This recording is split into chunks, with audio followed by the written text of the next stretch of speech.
तो लगता है कहीं कुछ भी नहीं है।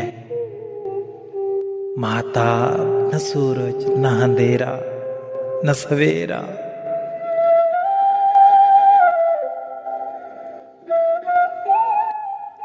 आंखों के दरीचों में किसी हुस्न की चिलमन और दिल की पनाहों में किसी दर्द का डेरा।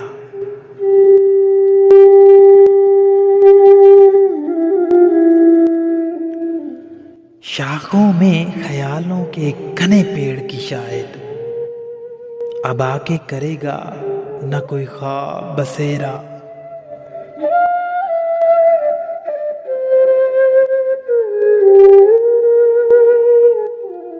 शायद वो कोई वहम था, मुमकिन है सुना हो, गलियों में किसी चाप का एक आखिरी फेरा।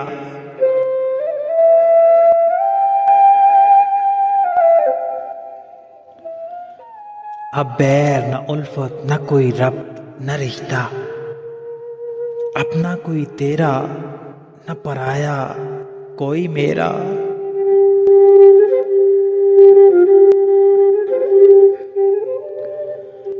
माना कि ये सुनसान घड़ी सख्त घड़ी है,